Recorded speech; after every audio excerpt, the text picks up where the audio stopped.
when we respond, we don't just bring in the unconscious and subconscious minds, we also bring in the conscious mind, think prefrontal cortex. So we bring in the inner child, our emotional brain, we bring in our inner protector, our amygdala, and then our adult self, our prefrontal cortex. We bring them all together.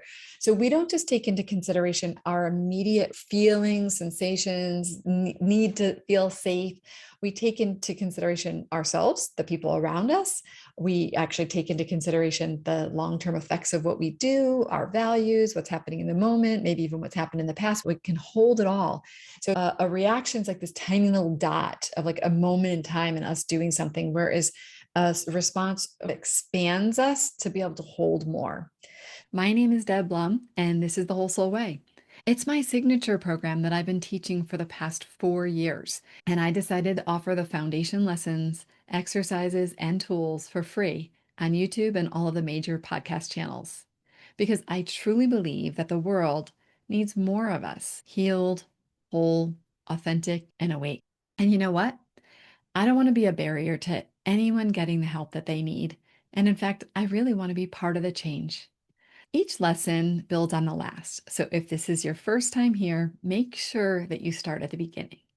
This is your invitation. Show up, do the work, and join the movement of souls who are committed to creating a better world, one inner transformation at a time. Let's dive in. This lesson is about moving from reacting to responding. I wanted to talk about the delicate balance between me encouraging you to see how much power you have to change and not shame you for reacting. Okay, so it's important for you to see me look you in the eyes and hear me say this, that I do not expect that you will be able to necessarily just stop reacting. But I don't want you to feel that you have to do all of your healing work in order to be able to get there, or that you have to no longer feel triggered in order to not act out a trigger. One of the most important things we can do is differentiate between the actual feeling and the behavior. You will feel something in your body, you will feel something in your mind, you will have thoughts. That is separate from the actual behavior that we act out. Okay, and I'm going to talk about that more in this lesson, but it's important for us to feel empowered, because one of the most disempowering things for anyone is to feel like we don't have the control over our own body, over our own mind. And you actually do, and it takes some practice to build some of the capacity and the skill to be able to do it, and to sort of train our minds, because we're a little bit on autopilot. What we do right now, most of us, is that when our amygdala in the back of our brain, and closer to our brainstem, our reptilian brain, our survival brain, our fear brain, when that part of us gets engaged and our inner protector comes online, we just let them do what they do. And we have to, at some point, set some guardrails and start to say, hey, hold on 1 second. I know you've got an opinion. I know you want to do that. Pause for 1 second. We need to make sure this is like the right thing for us in the long term, and that this isn't going to hurt other people, and this is what we want to be doing in our life, and this is how we'll feel proud later, and that we won't have regrets. And so we have to start to build the capacity to be shifting into the prefrontal cortex, the parts of our brain that have the ability to make decisions, to think, and to respond. And so I am not here to tell you, oh, you know what? Once you take this lesson, you're going to know how to never ever react again. Right now, it's a practice, it's an invitation. In fact, the real work in this lesson is about making a commitment to ourselves and really trying to practice it every single day, to keep getting better and better, to know we can get better, to know that we can expand the time between the thing that happens and then our reaction, and that we can also decrease the time between the time that our nervous system gets activated and we come back to homeostasis. Those are the two things that we're trying to do, but also to feel a sense that you actually have control, to understand your brain well enough to understand that your amygdala is the fastest part that comes online, but that doesn't mean that you can't build the muscle of the prefrontal cortex, that you can't move and stretch more into that and have more control over how you act in the world. And you may still get triggered because we're continuing to do work on our actual triggers and the underlying thing that causes our amygdala to get activated, but we have that separate piece, getting the amygdala to fire to connect to the prefrontal cortex more so that it checks in first before we say the thing, walk away, or send that email or text message.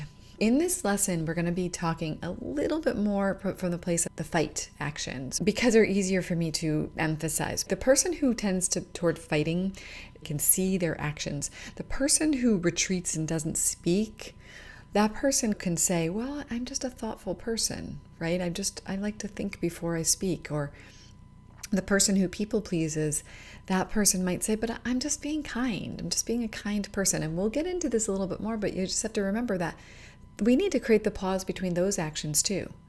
So we have to be able to catch our own unique flavor of being triggered and the way that we acted out in the world. And the most obvious one is usually going to be when we acted out in aggression or in anger. But I don't want anyone to feel like I'm letting you off the hook on this, because it's equally important for us to be catching the more subtle ones and the ones that don't show up in a way that they look like they harm another person, but they actually do. They do. Often, like the one that people pleases is often robbing another person of personal responsibility, and we're enabling behaviors. And the one who walks away from something or stops talking, we, for one, don't get your voice, but for two, the other person on the other side is very likely feeling some sense of being abandoned. And so we can see how we're all kind of playing in it together. One of the big questions I think that we have to ask ourselves is, why not just react? Why not?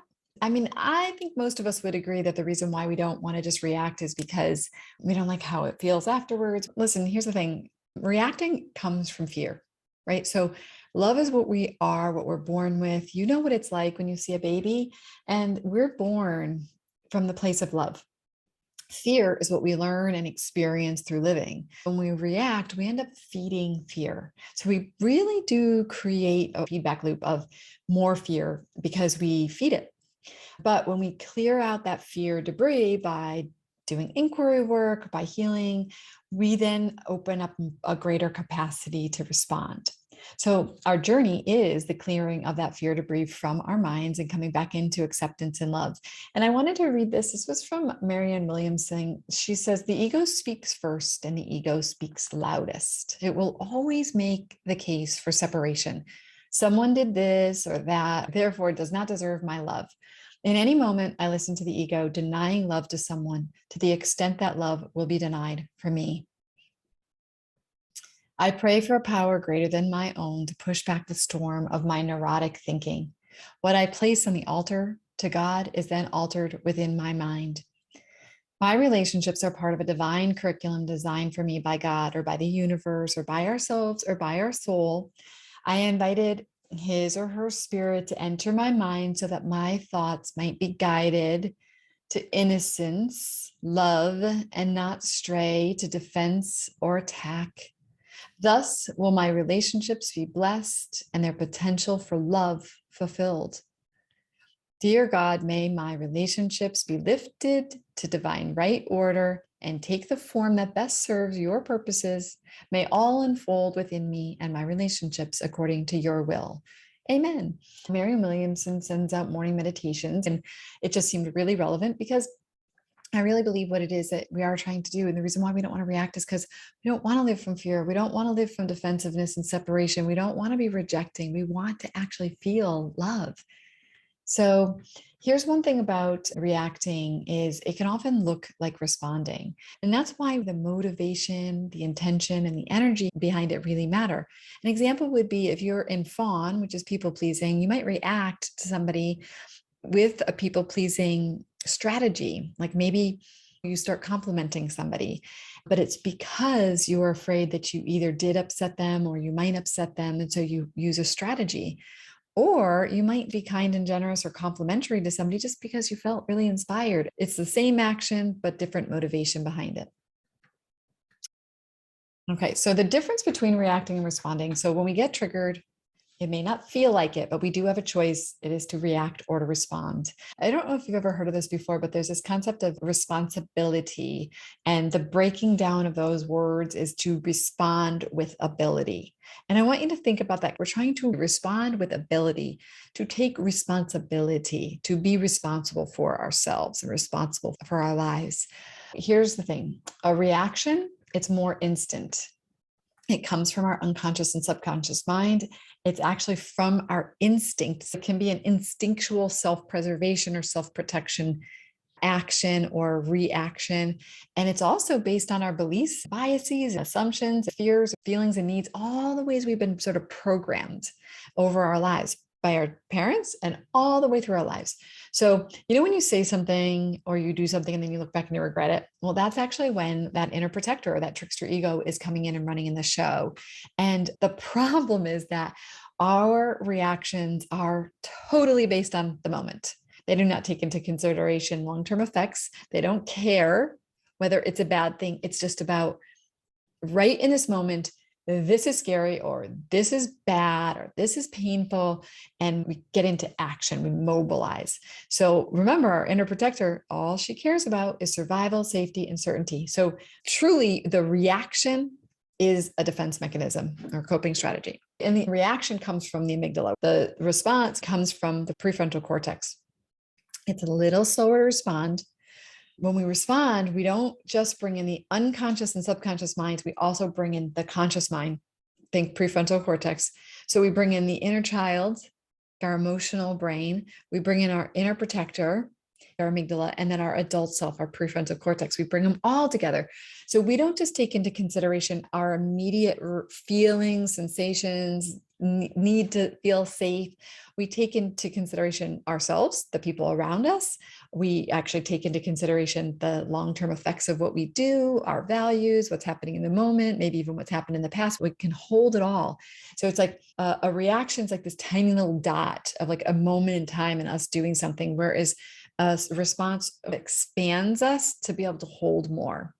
So we've talked before about the idea that there's a stimulus, which is the thing that triggers us, and a response. And then in between, there's a space. Viktor Frankl talks about this. And getting to that space is absolutely one of the biggest challenges for most of us, I would say for any of us.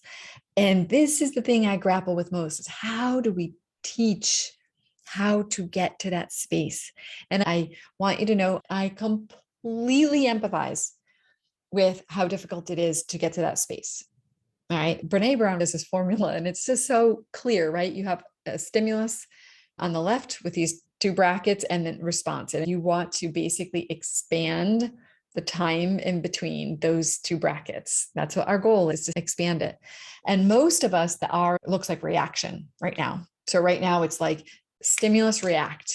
There's no time, right? So in order to be able to have it be stimulus response, we have to expand that time a little bit so that we have a little tiny spot in the middle, like a nanosecond, that we catch it so that we don't react.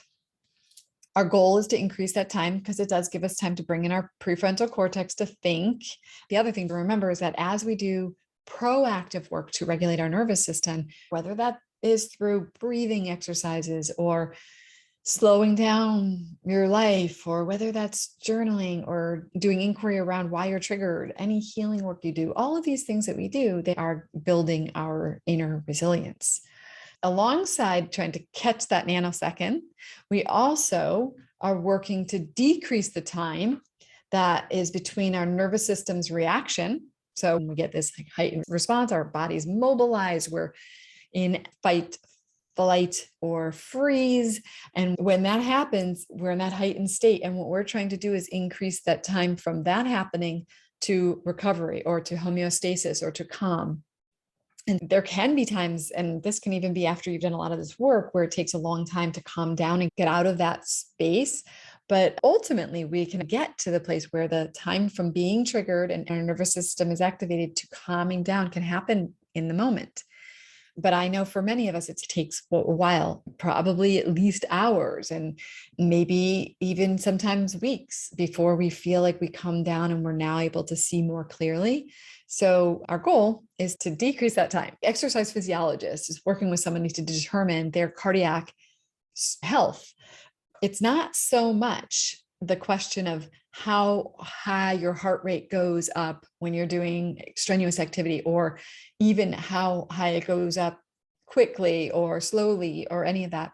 The thing that they watch for is how quickly can your body come back to a normal heart rate? How quickly do you recover? That's the indicator of your aerobic health. When you think about this, this is how resilient is your nervous system. How quickly can you go from being in that heightened state to coming back to homeostasis? Okay, so this quote is awesome. When I look back at my knee-jerk reactions now, I realize I should have just taken a breath. And I want to just make sure that everybody's really aware that the breath is your friend. The breath is your friend. So as soon as you notice yourself being triggered, the absolute best thing you can do is come to breath. The more you can intentionally just come into a long out breath, it's your friend. Hand to your heart. I'm hoping that we're really going to take away that we can build up our capacity to bring in our prefrontal cortex and not just be coming from our amygdala. Let's remember the oldest part of our brain is that fight flight part of our brain that reacts to a situation. It's super, super fast and it's really on autopilot. It decides for us.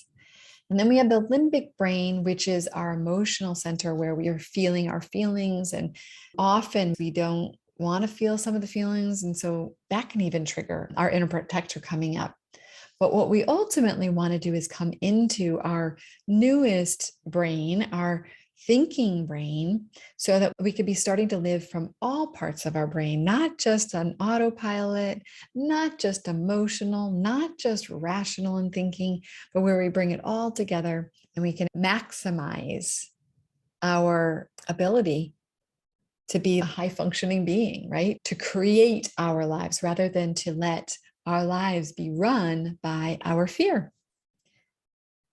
So what are some possible reasons why we may act out our bad, quote unquote, bad behaviors? This is something I think is important to think about because I think sometimes the reason why we act out our bad behaviors is because we think we're justified. Let's just think about like with our children or something like that, why we might think that we have to yell or raise our voice or withhold love or give the silent treatment or get angry. We believe that that is the effective way. It's the only way anyone listens.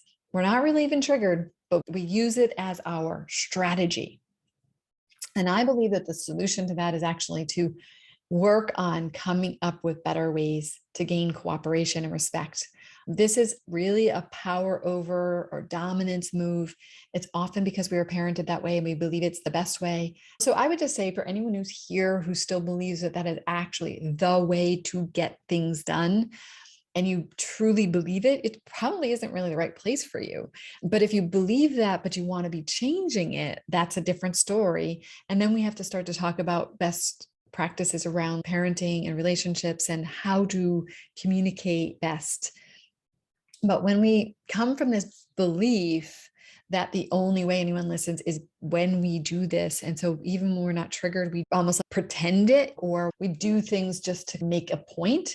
I think we have to take a look and see, are we reacting from a place of this belief in the story and not choosing a response that we think will have a better long-term solution? It's usually we're looking at instant gratification, that we want to get this person to do something now. It's based in control, based in managing, and often we are reacting to a situation based on autopilot, like this is the way we do it. This is the way I always do it. A really good example for this is if you have a way that you punish your kids. Let's just say whenever your kids are disrespectful, you send them to their room. So you never think about it. It's just you're on autopilot. You just react to the situation. You're not thinking, you're not considering the situation. Your brain goes, disrespect, go to your room, right? That's reacting. So some of the thoughts that might be going on in our head, and by the way, I get that that's slightly different because we're not talking about when we're triggered and flip our lid, but we're going to talk about that in a minute. But it's important to just distinguish some of these things because often what happens is we start getting into patterns of justifying our reactions. Often the thoughts that might be going through our head in those situations, that I know best. I'm the parent, I know best. A real classic one is that they're unsafe. So what happens is anytime inside of you, you feel fear and a little bit like they're not safe, even if you're not truly triggered, you're not flipping your lid. You're feeling a little like, oh, I don't like them climbing on that, wall. It's too high. And then you immediately try to soothe your feelings by stopping them from doing that behavior. You're not thinking about the bigger picture. We do not want to raise children who aren't capable of being able to be safe in the world on their own, right? We don't want them to need us forever. We also don't want to raise children who believe that they have to be afraid of everything, right? Well, maybe you do, but most people that I know don't want that. So we tend to stop things because we are on autopilot. We're not thinking it through. So another one is I'm unsafe. And so we go into this place of I'm unsafe and I need to control the situation. We might believe that we have to fight or yell to feel seen, heard, and understood. Like nobody listens to me. I have to do this. Another one is I need to teach them a lesson. This is what a parent does. It's the only way that they're going to learn or change. But usually it's rooted in that person needs to stop that behavior right now. Okay. Another one is that we yell or withhold love or do whatever strategies we do because we just don't know what else to do. We don't know what to do when someone's not listening. So if someone's not listening or they're talking back or they're embarrassing or their behavior feels disrespectful, we literally lack tools. And so the solution for that is to get more tools. So it's to get more tools and to regulate our nervous system so that we don't feel the need to be urgent on things. One of the things I loved about my kids getting a little bit older is I felt like those 0 to 3 or 4 or 5 years old, I felt like they didn't have multidimensional thinking. So if they did something, I felt like I had to deal with it in the moment. If they went to run across the street, I had to deal with it right then, pull their hand, get them back. As I got older, I liked that there was more space and I started to not react in the moment. I really allowed myself the space to say, hey, I don't like what just happened, but I'm not so sure where I stand with it. So I'm just going to take a moment. I'm going to take a break and then I'll come back and talk to you later. Or I would talk to the kids and say, if I reacted right now, I would probably give you a punishment, but I think that there's more going on here. So I'm going to go think about it, come back and have a conversation, and then we'll talk what's next. Sometimes I knew things like someone would report to me that something had happened with my child that they had done. And I would pause and not go right to my kid. I remember I would get parents who would say, oh, so your son said this thing. And I would go right to my son and say, what happened? Why'd you do that? And I learned that that was not a good strategy. So I tried to, first of all, calm myself down. And second of all, take time to bring it up in other creative ways rather than accusatory ways. And so this is about skills and tools and realizing that you don't have to deal with something in the moment all the time, and that you can have other ways to do things. You can use humor, or you can look for what the needs and the feelings are behind the things that they're doing. And I love this question, which I think is a question to ask every day of our lives whenever we don't know what to do, is what would love do? Because I don't think love would do the things that I usually would have done automatically. But asking what would love do was the chance to say, how would I want to respond? So some of the thoughts that might go through our head when we believe we don't have any tools is I feel powerless, I feel invisible, I feel embarrassed. My only option is to control and manage. And I have deep, deep compassion for people who react to their kids when they don't have enough tools.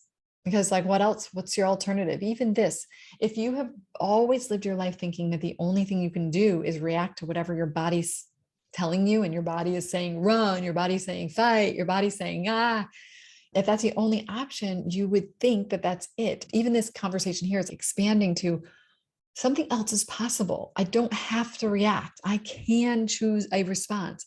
That's even just another tool in your toolbox. Is responding is a tool in your toolbox.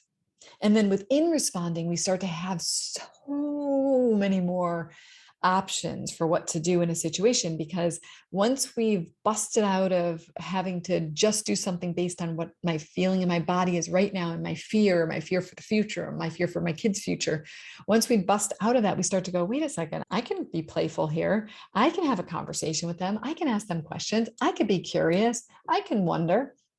And we start to find new strategies, and we start to connect more with everyone that we're with our children or anyone.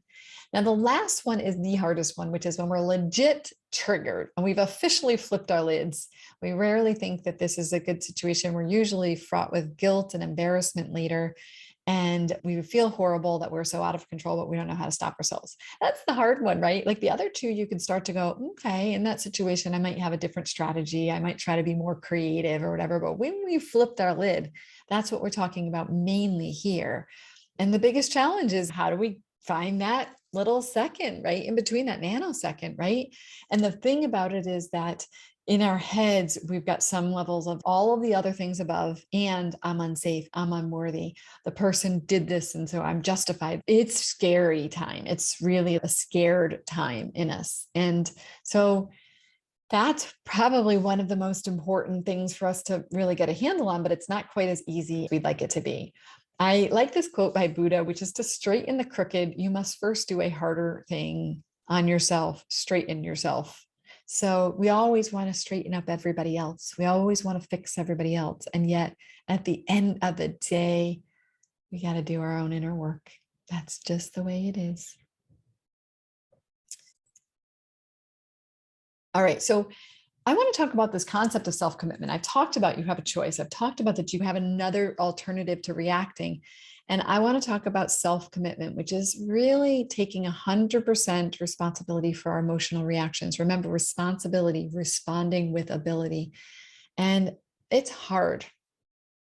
It's hard because we really do believe that the other person is the problem. And it's a big shift for us to get away from that and to realize that our triggers are really mainly about us. So here's the thing. You can keep shooting the messenger. I'm going to give you some examples. You can keep yelling at your kids when they trigger you. You can keep reacting when your partner disappoints you, judging when a friend does something you don't like, or fixing problems to avoid discomfort, or controlling when things feel uncertain, or smoothing things over when you don't want someone else to be upset. Or you can begin to basically tune into what's going on inside of you, to self-reflect with curiosity and to discover like what's under your reaction. What is it that really wants to be seen, felt, healed, integrated into wholeness? So everything that triggers you emotionally is there for your personal growth. I know. Of course, there are some exceptions like abuse, but if you're in an emotionally abusive situation, it's still ideal for you to do your own inner work to really see clearly, so that you have the inner safety and strength to set a boundary and possibly leave the situation. So there are a lot of times when people say that a situation is abusive. Now, there's a spectrum on abuse, and there are times when it's absolutely like a time to get out of a situation. That doesn't mean you will, by the way, because I know you and I both know people who you look at them in abusive situations and you can't figure out why they don't leave, but that's because it's complex. And we have a lot of stuff going on inside of us, a lot of reasons why we stick around in situations where we're not being treated well. But many people will tell me that their partner is abusive. And then when we get into the conversation, we can see that yes, the partner does treat them in ways that feel abusive, but there's actually usually something going on between the two of them. And when we can get really clear on what her part is in it, and she changes and she starts to show up and set boundaries, and she starts to have a more clear way of showing up, it's not unusual for the partner to wake up and start changing too. So that doesn't always happen. Well, it actually always can happen, but there's a lot of other stuff going on in those situations. There are a lot of environmental things. It doesn't mean that this person is meant to be in that relationship. There's a lot of other stuff going on, but I'm just trying to make it really clear that at the end of the day, it's always good to do your inner work. In fact, let's just say someone's in a physically abusive situation. I know, wouldn't it be great for them to leave the situation immediately? But it doesn't always happen. So the way that we build the resilience and the strength for them to be able to leave the situation often is to build this inner safety. And that is by taking everything that triggers them about that situation and starting to build up the strength inside so that they're not so taken down by everything that happens. So they're strong enough to hold on to themselves and say no more. Do you see where I'm going? It's about building the inner strength when we do this. So anyway, the commitment we would make is to stop shooting the messenger, to stop saying that the person who is upsetting you is the problem, and really getting clear on inside of you what's going on, right? That's the thing that needs to be considered even more. And I'm not suggesting that there isn't stuff that needs to be done with the person that did the thing. But until you can see clearly what's going on in you, you're probably not in a good position to respond with ability. So you're not in a position to be responsible. You probably won't even take responsibility for your part. You probably won't even see clearly their part. So how do we make this commitment? We make the commitment to actually say, I'm not going to lash out in anger anymore. I'm not going to run away, which, by the way, feels like abandonment to the other person. I'm not going to withdraw love because painful for the other person. I'm not going to stay in the drama triangle, playing out the hero, victim, and villain roles. And if you're not remembering that, that's actually from the last lesson. So we make a commitment that, like, I'm going to do the very best I can not to do that anymore. So what we have to do is start to think about, what's a strategy for you to not act on those feelings and sensations in your body? We're going to talk about that in a moment. So yes, there are going to be times when you will lose control still. It's like anything, right? We're not perfect. But if you don't make the commitments and you basically kind of say, I can't do it, then what happens is you stay stuck in the pattern of autopilot. When you don't make the commitment, you're basically telling your ego and your amygdala, you have free reign. I'm going to give you the keys. You take the car and you drive our life. Okay. Is that really what we want? I mean, I know it kind of feels like the path of least resistance, but it is ultimately the path of the most suffering we'll ever experience. I mean, they crash us into things. They sabotage us. They are tricksters. So eventually what we need to do is stand up in our power, and we need to stand in our inner adult, and we buckle our ego into the back seat and we say, honey, you can't drive anymore. And you listen to your inner child's feelings. You feel the sensations in your bodies, but you pull your car over and you park on the side of the street until you're ready to drive safely and responsibly. So what's happening in this is that it's our unhealed childhood wounds that are triggered. And that's why when you put them in the back seat, you get to hear about it. You get to feel their feelings. But at the end of the day, I would say we have to thank our messengers, because the messenger shows us what we really need to be seeing, so we can actually follow a trailhead to healing. And I've probably said this to you before, but when my husband and I were earlier in our stages of learning this, we would say to the other person, when, like, if he triggered me, he would sometimes say, you're welcome. It was kind of annoying, but it was a stage of our growth. Hey there, Deb here. Just one quick interruption. If you've been diving into the Whole Soul Way round one, the foundation and core lessons, and you're finding that it's really resonating with you, that is amazing. Now, some of you will get so much out of this free content, and that will be enough. But if you ever feel called to take it deeper, or you think you'd like a little bit more support, just know that there is a whole journey waiting for you inside our full program. Joining the full Whole Soul Way container means that you'll be part of a community. Not just any community, a community of people who are incredibly committed to their journey, who are engaged, empathetic, and so inspiring. And this community and my leadership means that you get more support and contextualization to your own life. Also, you'll have access to rounds 2 and 3 and future rounds that I create, where we take what you've learned in the foundations and then practice applying it to the nuance of our lives. We experience deeper embodiment of the healing, and it really allows us to step more fully into this way of living. This is really where the deeper transformation unfolds, when you have the support you need, community, in a container that's really sacred and safe. So if this is speaking to you, I definitely would say check out the full program and see if and how we could support your growth on an even deeper level. You can check it out at thewholesoulway.com/program. Okay, let's get back to it. Let's go a little bit more into this concept of taking 100% responsibility for our emotional reaction. So I want you to look at this. I have the brain on the right-hand side and the woman's hands, because that's really what we're doing. In some ways, we're holding our brain and we're saying to our brain, We are in charge of you. You're not going to run us. So when we are with our feelings rather than acting them out, that's how we heal that wounded inner child. Instead of projecting all of our pain out onto another person, taking responsibility for our emotional reactions allows us to turn inward, and we metabolize those feelings and pain from the past, and we step in as the leader. We don't wait around for other people to change, which is often futile. We own our experience. When we make this commitment, things start to line up. Our brain starts to get on board. We actually become the master of our minds. We start to stretch into our prefrontal cortex, to have our prefrontal cortex say, no, no, no, no, we are not going to let you run the show. The ego gets to sort of settle and not have to be the one in charge, where we actually are telling the ego, you can rest now, that you do not have to protect us. We can do this together.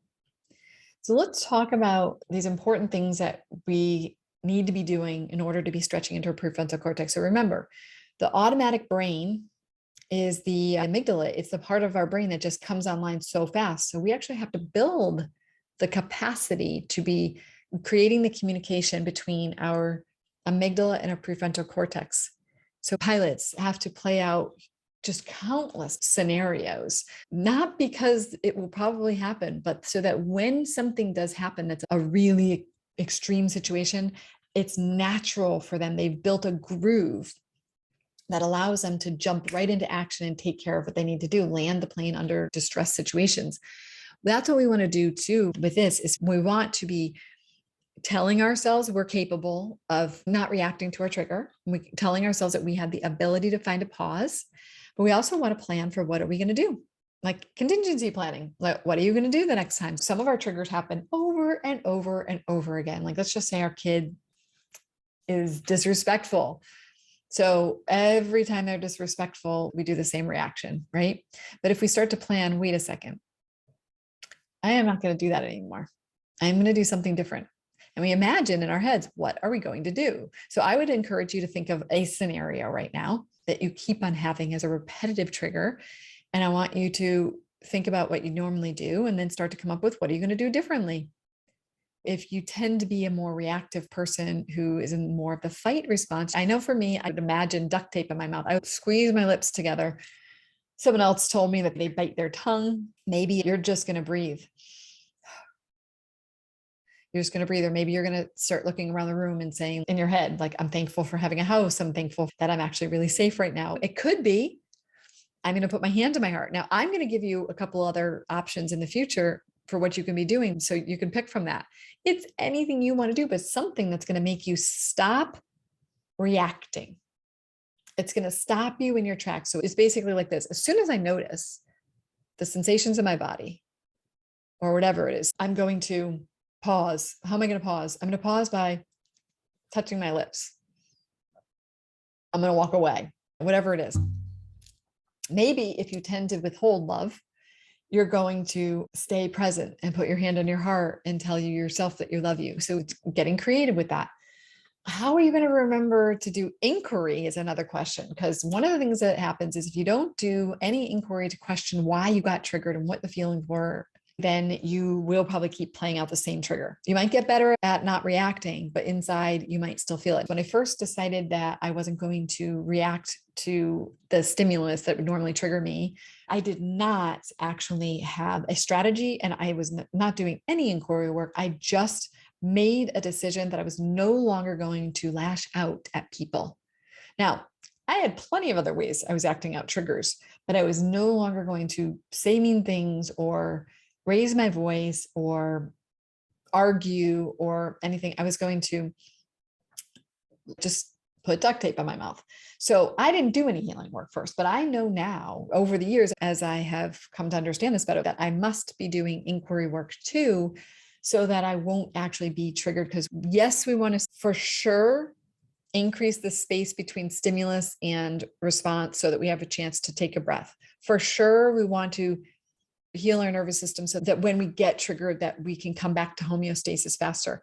But we also want to get to the bottom of the trigger and to understand what the thorn is, what the root cause is, what the hole is, so that we can start to heal that or pull out the thorn so that we aren't being triggered as much or as frequently. So that is doing the inquiry. So I would ask you to think about, how are you going to remember to do your inquiry work after? We're going to talk about the Trigger Trail Buddy worksheet next week. And that is one of the best tools you can use.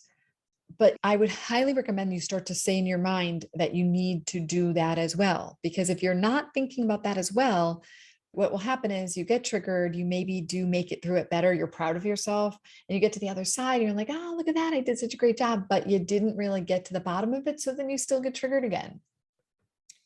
So the third piece of this is, what's the way you're going to notice or catch yourself when you're triggered? I think that I've saved it for the third because it's probably the most important one, right? Because how do we catch ourselves? Catch ourselves. It's hard. But catching ourselves is important, and believing that we can catch ourselves is most important. So I want you to tell yourself right now, I do not have to react. I can catch myself. I have a choice.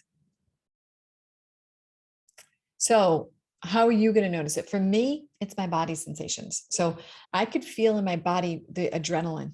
I could actually feel the rush of adrenaline, cortisol running through my body. I could feel my body mobilizing. I could feel my arms tingling, my heart racing, my breath changing. So for me, the minute that I feel that, I know it is a time not to act. And I put my hand on my heart and I try to just breathe.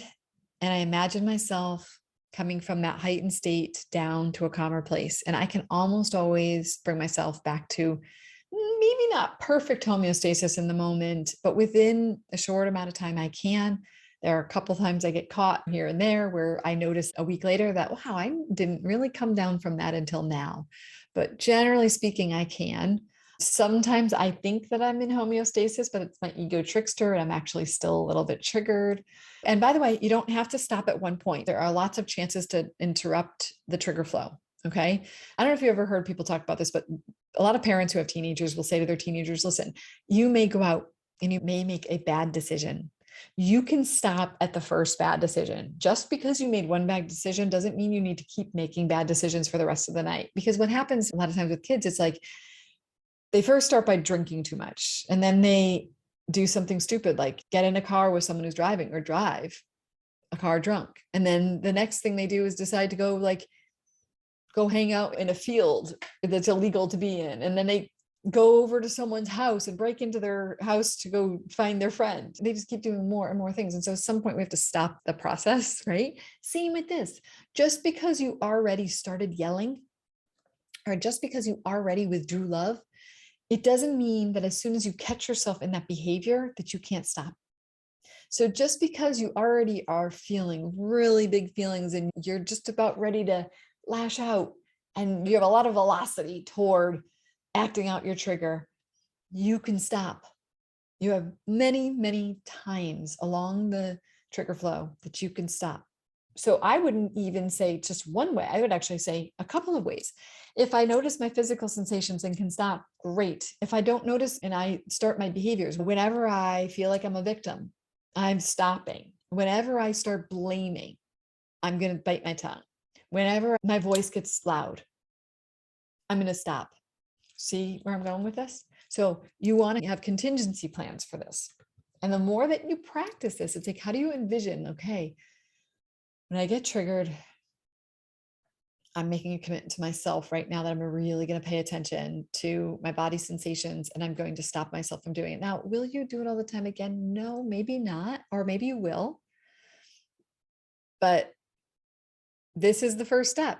What commitment will you make to yourself about catching yourself? How will you rehearse this in advance so you're more prepared? I would recommend that you really make a commitment here. Write down in this box here what your commitment is. Your commitment to never withhold love again? Is your commitment that you're not going to raise your voice and that you're going to put duct tape on as soon as you feel the body sensations? And if you don't notice your sensations and you start raising your voice, that you're going to stop yourself as soon as you catch it? Whatever it is, own it. You may want to print this off, cut it out, and put it up on your bathroom mirror. So when we do all three of this, what happens is we start to rewire our brain. Our nervous system calms. We develop greater inner safety, inner trust. We are willing to act more boldly.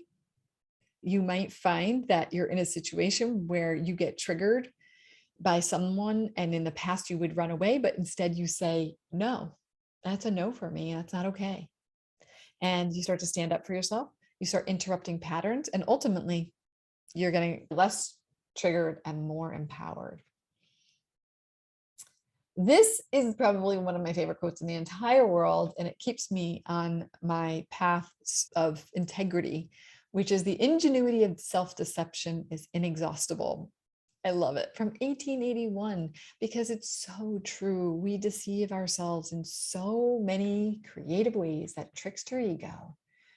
I like to call these capacity reducers. People call these actual triggers. I don't really call them triggers, but it's fine, whatever you want to call them. I like to call them capacity reducers because I just think it sets us up to be more susceptible to be triggered. Things that make it harder to manage our reactivity. I think there are two major categories. One is justifying thoughts. And that's what we were talking about before. When you think that you're justified in raising your voice because it's the only way your kids will listen, or you don't have any other tools. But there's also capacity reducers, which is your circumstances and factors in your life. So justifying thoughts are things like, my kids have been driving me crazy all day. Of course I'm impatient, right? It's this story we had that's like, of course I'm impatient. Have you seen them? They're crazy. And it basically says, I'm not going to take responsibility for myself. They caused this in me. I mean, listen, all of us have had that happen, but if you start believing that story, you will start to play that out instead of saying, my kids are wild and crazy, and I am going to be the calm amidst the storm. That's a very different story to tell yourself. My husband's out of town, so of course I'm exhausted.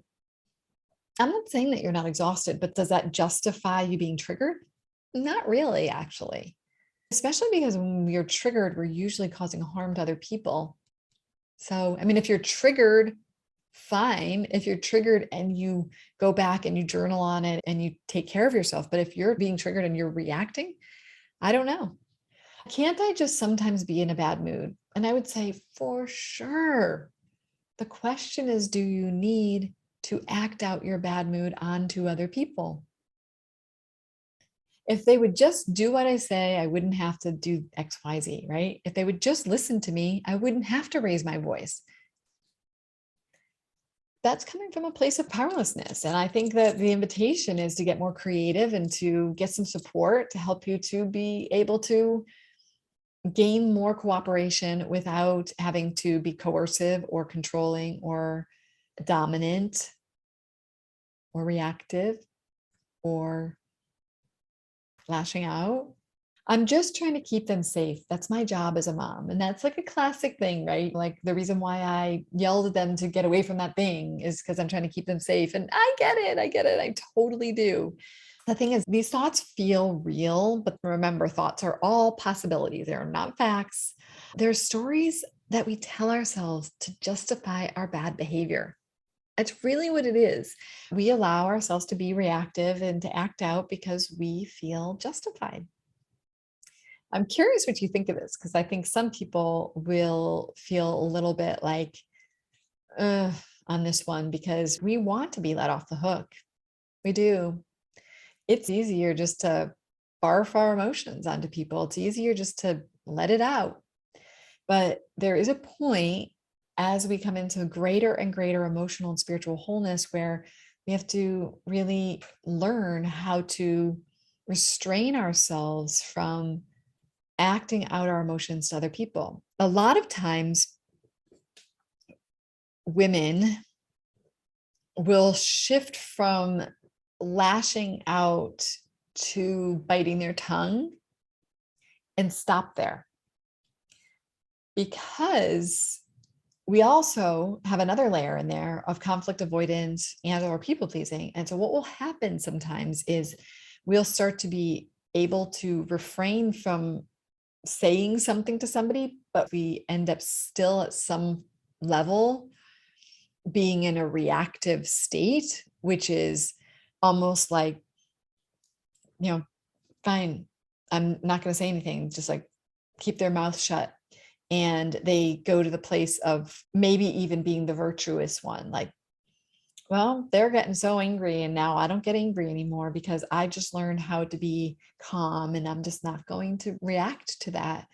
That's great. And it's a great interim step is to put duct tape over. But eventually we have to understand why we're triggered in the first place, why we first lashed out, why we then went to people pleasing or quiet or virtuous behaviors, and then find where is the truth in it for us. Like, is there something that needs to be said? Do we need to stand up for ourselves? Are we hiding behind being good at not reacting anymore?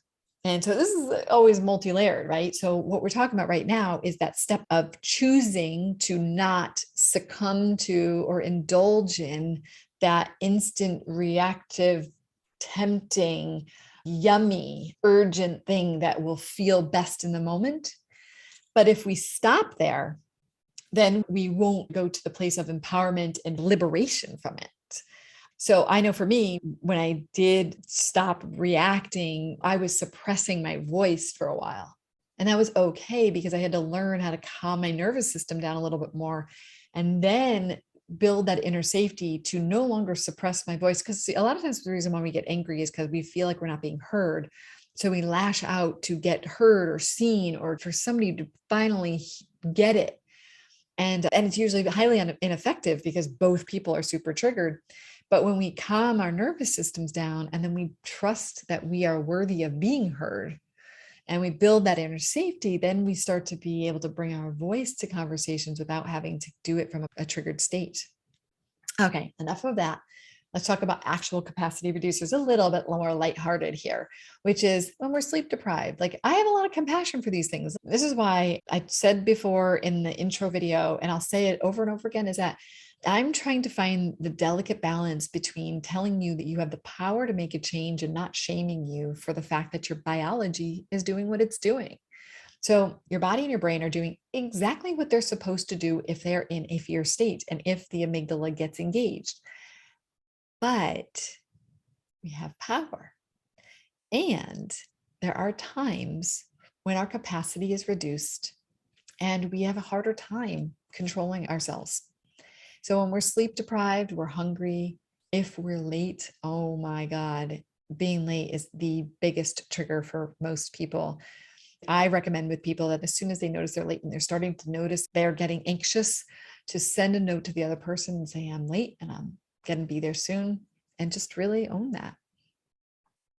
Dealing with a lot of stuff in your life or underlying grief and sadness, high levels of stress, physical and mental illness, unexamined lingering thoughts from something that happened before. I don't know if that happens to you, but like, it used to be so common for me that something would happen, like maybe someone would say something that upset me earlier in the day and I wouldn't process it. It would just sit there underneath and then something else would happen and then I would be triggered, but it was really the original thing. So I'd have this disproportionate response because I never really resolved that underlying thing from before. And that's why I really recommend people, whenever you're feeling any type of disturbance in the force field inside of you, that you try to backtrack to what's the original thing that happened that caused that. I'll sometimes be like, why am I so irritable? And I'll go back through my day and be like, oh, right, it's when that happened. And then I go through and process that and go through inquiry around it so I can come into a more whole place. And one of the fastest ways we can do this is to put our hand on our heart, to take a breath, a long exhale, and just say, I love you. I'm with you. You're not alone. We are safe. Because that's a quick line to coming back into a more integrated place inside. So even if you can't find that original moment or you don't have the time to find that original moment. And then guilt. Guilt is huge. Whenever we're shooting ourselves, we reduce our capacity by guilt so much. Shame, any of these big emotions, things that are holding on to us. Anytime that you are saying you should be doing something else, your capacity is inherently reduced because you have split yourself into two places at that point.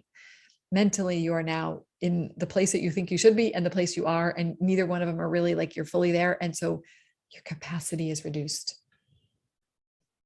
So ways you can increase your capacity. So in the last 2 lessons, we talked a lot about this, but you can engage your parasympathetic nervous system proactively. So things like going for a walk or qigong, or even just touching your lips or rubbing your hands together, meditation or silence, making sure you take care of yourself, make sure you're getting enough sleep and support and eating well. And I know how easy it is to say, well, I can't get enough sleep. I mean, I have to work and I have this and I have that. And I get that, but do the best you can to try to find a way to manage your life so that you can have a greater capacity to function in the way that you want to function.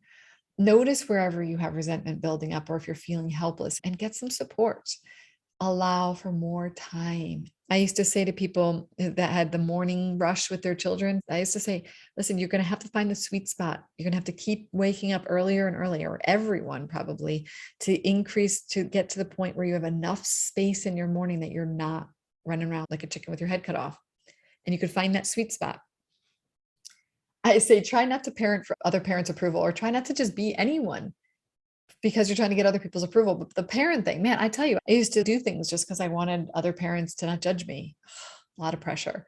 Try not to get sucked into other people's expectations, and try not to believe any stories, not just about yourself that you should do something, but even about she should or he should or they should. Those are all setups for being triggered and for lower capacity.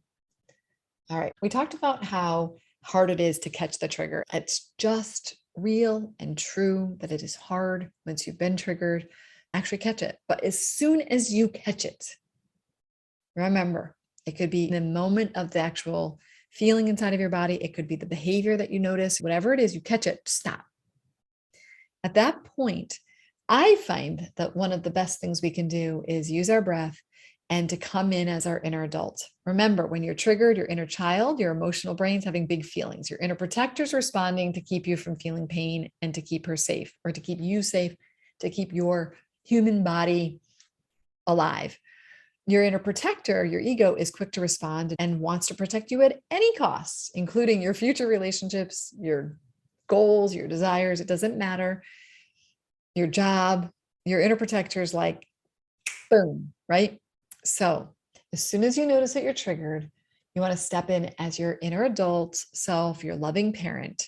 And I want you to think of it that you're on the top of your mountain and you're holding everyone. So your inner adult is up on top, looking down, saying, I'm here. While you want to bring yourself down with the parasympathetic nervous system, guiding yourself down to homeostasis, I also want you to imagine you've popped up to the top and looking at it saying, what is going on here? Like, wow, look at the way that I'm reacting. Look at the way that I'm feeling right now. And you kind of hold everyone. Now, you can think about this. We've talked about this before. You could put your little inner child and inner protector on your lap. You put them in a front carrier. You play around and dance, whatever it is for you, whatever you envision for you, for how you can take these child parts and not let them rule your life. And that could be putting them in the back seat as well. So once you come to that place, you may want to put your hand on your heart. Take a nice long exhale. Bring that prefrontal cortex online. You might even want to touch it. Where am I right now? Reposition the inner child and protector. Like, okay, you're going to get on the front carrier and your protector is going to go in the backpack, or put them in the back seat. And then you start to tend to the inner child, the protector, any other parts. You're soothing. I'm here. You might say to them, I'm with you. I love you. I'm here. You're safe. And maybe even give them a voice.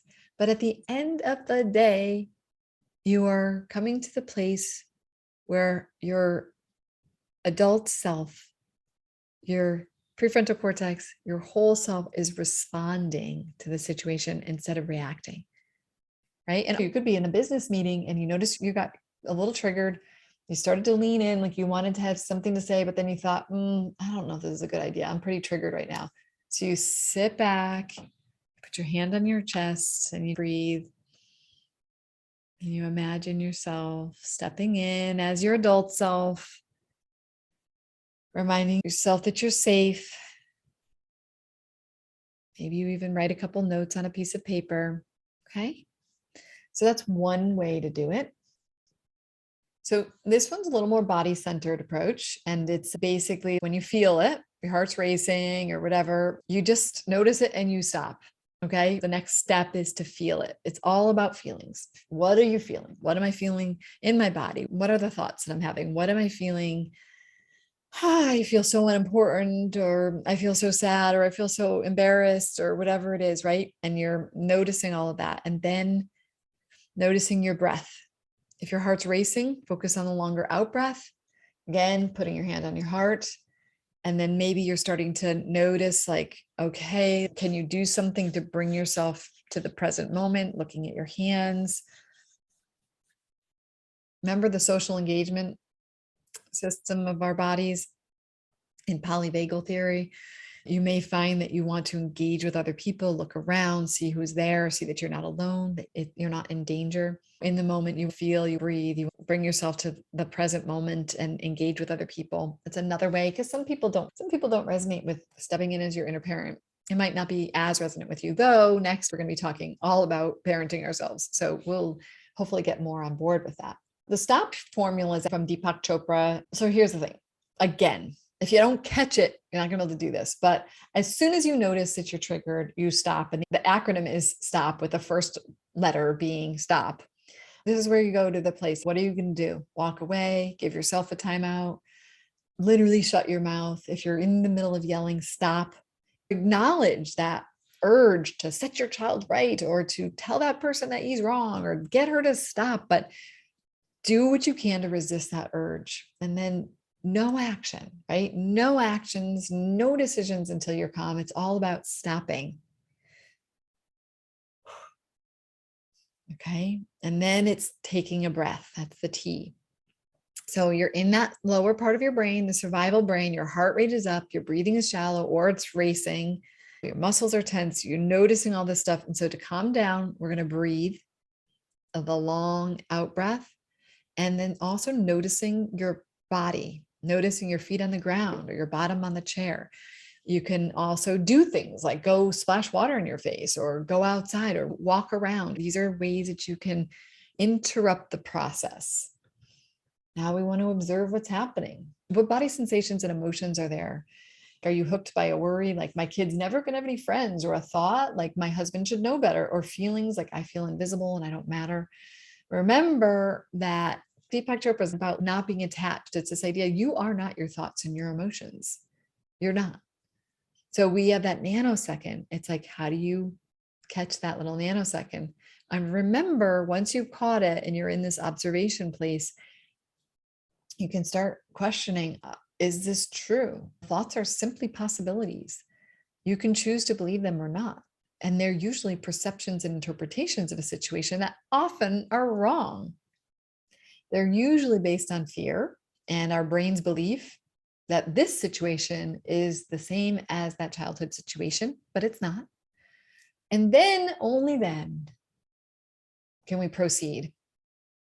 So if you feel any urgency, that means you're probably still in fight or flight. So I would not recommend taking any action until you're calm. So don't send that email. Don't say anything. There's always time, always time. And then once you're calmer and you think more clearly, you can act with more compassion instead of anger. You can probably then engage with that other person or the situation, and more likely be able to be in a place of connection. And you can ask yourself in this moment, is there any rupture or disconnect that happened that you need to repair? The really cool part about this STOP formula is that it's good anger management modeling. If you speak these things out loud, when you're in a situation, let's just say you're with your child and you say, wait, I'm going to stop. I wanted to react. I felt like I was just going to get angry, but I'm going to stop and I'm going to notice, I'm going to take a breath. What am I feeling? What do I feel in my body? What are the sensations? Wow. I'm feeling really scared right now. I'm feeling really disappointed right now. And then you go to the place observing, what are the stories I'm making up about the situation, and get yourself to a calmer place. So is this easy to do? I don't think so. But is this something that's doable? I do. I do think so. And the more that we understand this, the more likely it is that we're going to be able to come up with alternatives for ourselves and do something different. As we're entering this next week going into the trigger trail, buddy, it's good to be exploring more about the inquiry process and another lens into when we're triggered, what's available to us. There's this inner process for healing. So in that moment, we say, I'm triggered and I'm not going to do anything. I've talked about this before, but if you're wanting to fight, you can literally lean back and that'll help you change your state. If you focus on your out breath, you'll calm yourself down and you're pulling out of that aggressive toward position or against position. If you want to flee, you want to get grounded, put your feet on the floor and then lean toward the person, kind of energetically staying here with yourself and staying with them instead of moving away. So once you're triggered, the first thing is revealing whatever it is that's going on. This could be out loud on paper or to yourself. So you're asking what it is that you're thinking, like sportscast it. I notice my heart's racing and I want to be mean to this person. I notice my hands are sweaty and I want to hide. Whatever it is that's going on inside of you, you kind of sportscast it and then feel, take it in. If there was somebody that wrote something to you, read it again, feel it. Notice if you can tap into how old you feel. Notice the words you describe. Notice the sensations in your body. This is even something you believe or that's true for you. And you may want to articulate it to someone else or write it down or something like that, but take in those feelings and then get real. And I know that this is a hard one because the more triggered we are, the more we're going to be stuck in story. But at this point, it's really great to start to get real with it. Like, is this really true? Start to poke holes in it. Is it possible that the reason why that person ignored me was because they were distracted by something else, not because they were trying to ignore me? Is it possible that when my husband said that, he's actually really going through something and I'm taking something personally that was really never meant to be personal? Is there a way that we can start to see that we're reacting to something that we've sort of made up as a story, but that's not necessarily true? Great place to get real. And then we have to deal. And dealing is basically coming into acceptance of the situation. So often, what we're trying to do is control the situation. We're trying to make the situation something we want it to be. So we are triggered by someone else's behavior, but they're having a good reason for their behavior, but we're trying to make them stop that behavior. And sometimes it's important just to deal with the fact that this is what's going on. Like my kid really wants to go to that party tomorrow night, and I'm mad at him because I don't want him to go. So I think it's unsafe. And we might have to come into acceptance of like, okay, here we are. He wants to go. I feel really scared. He feels really adamant. Let's look and see what the situation is and get really clear on it. And then be able to say, what do I want to do in this situation? Can I listen to him more? Can I express how I feel more? Do I want to pull the parent can control the situation card? Or do I want to try to come into greater acceptance of that he's his own being and he has his own things he wants to do? And I've got to mature alongside of him. In so many situations, we are not getting real and we're not dealing with it. In other words, we're living in our perceptions of the situation. We are making assumptions about the situation. We are not assuming the best about the other person or the situation. And we're usually arguing with reality. We're usually not accepting the reality of the situation. We're trying to control and manage the situation. But sometimes we have to eventually come into reality of like, all right, all my strategies, all the ways that I try to do things, they're not working. And I have to just come into acceptance that, maybe I'm not even going to get my way. Maybe it's not fair for me to get my way because me getting my way means that they can't get their way. But there's also the importance of healing. So I did not say, by the way, in dealing or in getting real that you need to talk to the other people about that. You might, because you might want to go to a person and get real by saying, hey, I'm making an assumption or I'm making up a story about this. Is it true? You might want to do that, but you don't necessarily have to. But we do have to heal. So when we come into acceptance, it's actually the only chance we have of healing, because what we do is we get to come to that place of grief, of sadness, that we can't have everything that we want. We have to face the inner feelings of the disappointment of being a human and that we get disappointed by other people. We have to grieve that not everybody is going to be there for us the way that we want them to be. And this isn't about saying that you're willing to even tolerate it. You may come into acceptance of a situation that you get really clear that you no longer want to be in that relationship with that person anymore, or you no longer want to be at that job anymore. But you're triggered because you're trying to make the job into what you want it to be, or you're trying to change the person to be the person that would make you happy or comfortable. But when you come into the acceptance of the situation, you're like, I guess it's not really fair for me to expect the other person to change. And yet I'm also not willing to be in this situation anymore. And then we might have to go to the place of the sadness of it all.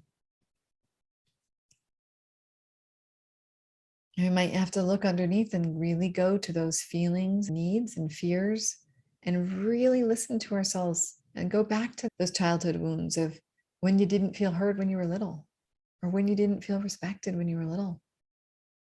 And at the end of the day, some of the most important work we do is listening to ourselves, to loving ourselves and tending to our own hearts. We often want other people to do that work for us, but we really need to pick up where our parents left off and parent ourselves, love ourselves, and provide the unmet needs to ourselves rather than waiting for other people. And then finally, when we are more regulated and calm, we can try to appeal.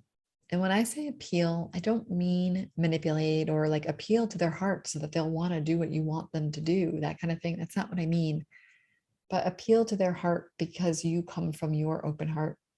And this is why you've probably heard of people who end up ending relationships with love because they got real.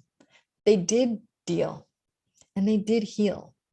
And they no longer need to change the other person. They no longer are in judgment of the other person. They're just accepting. They're no longer arguing with reality. And they are just there to share their perspective and to hear the other person's perspective. And it might be when you realize that we just don't agree or we're not matched. Or maybe when you share from that place, the other person says, I really understand now. I've never understood your trigger before. Now I get it. I want to do better. Or they say, thank you so much for opening your heart to me. I feel so connected to you. And you open up a whole new level of intimacy and love. So when we go through this process, it can be an incredibly healing process. But what most of us do is we get stuck at feel. We sportscast it. My heart's racing and I'm pissed off, right? And we go to the feeling, oh my God, like I'm so upset, I'm so angry, they did this, they did that, they hurt my feelings, whatever. And then we're stuck there. But if we don't go through the process of really healing, if we don't get real and take the story out of it and really see what's clear behind it, we don't poke holes in the story, if we don't come into acceptance of what's going on, and if we don't go in and actually heal ourselves, we rarely come through in completion of a trigger process. And I'm not talking about the trigger flow, but of the benefit of the trigger. This is the process to get from the trigger what is actually there for you for healing. This is the last page. And a little bit of an intro to the Trigger Trail Buddy. It's not the same questions in the Trigger Trail Buddy, but painting the picture of what inquiry looks like. For some people, it can be happening on the fly in the moment. Like I do it a lot in my head now, but sometimes it's better to have it on a piece of paper where you really journal it out.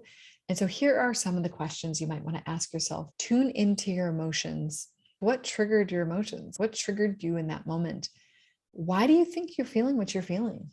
What do you feel that you're reacting strongly to? What is your perception? Like, I feel disrespected. That's not really a feeling, right? It's a perception, but I think that that person disrespected me and I feel really angry. Ask some questions. What did you expect from the situation? What did you want that you didn't get? What surprised you? What did you lose? What happened that you didn't expect to happen?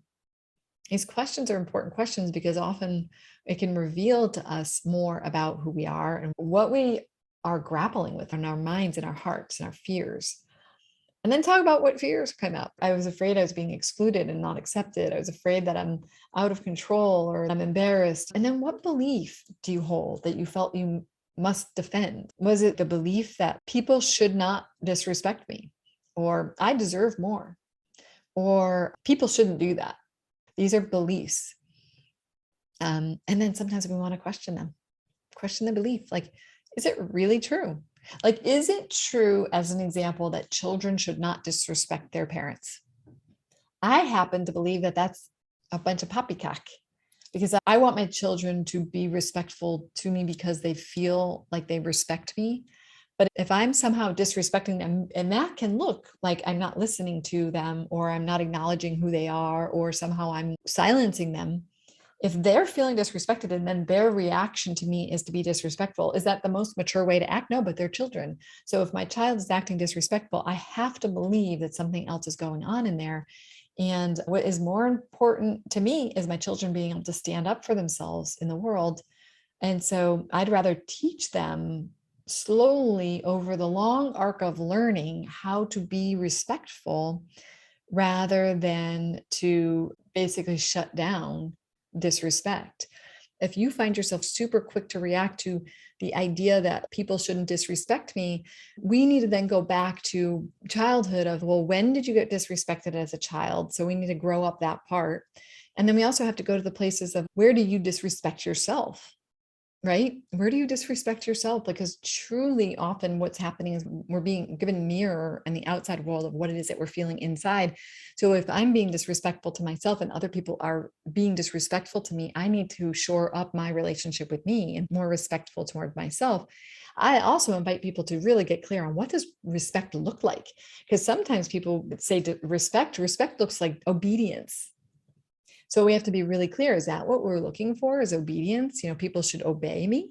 You might go back to the judgments worksheet and look at that continuum to see, where does respect fall on this continuum? And I'm talking about any belief you have or any story you have. And then also to identify places where you may be being disrespectful to other people. So you can kind of own, well, wait, so if I'm disrespectful to people, why do I do it? You start to build compassion into it, because you get to say, well, I'm sometimes disrespectful to people because I'm feeling really crabby that day, or because that person, I felt kind of awkward with them and I acted that way. I didn't even mean to. You start to get clear on, like, well, why do I do it? Do I do it because I'm trying to be a jerk? Maybe it is because you're trying to be a jerk, or maybe it's because you don't have other tools in that situation, or some other reason why. And so you get to start to bring in a little more compassion and empathy for the human condition of how hard it is to be a human being. And then maybe lighten the grip on righteousness, because that's often what's happening when we have these beliefs, is we're righteous. Okay, I spent a lot of time on that one. What do you need? What do you wish the other person would do? How do you want the situation to change? And what would you do differently if you had a do-over? So looking at the situation and saying, gosh, I really wish I didn't lash out at that person. And if I could do it over again, I would have asked them more questions, or I would have not made any assumptions about that. I would have seen that I was just really irritable, and this is what I would have done, and get more curious about it. So these are just things to think about and ponder. And then next week, we're going to do the trigger trail buddy.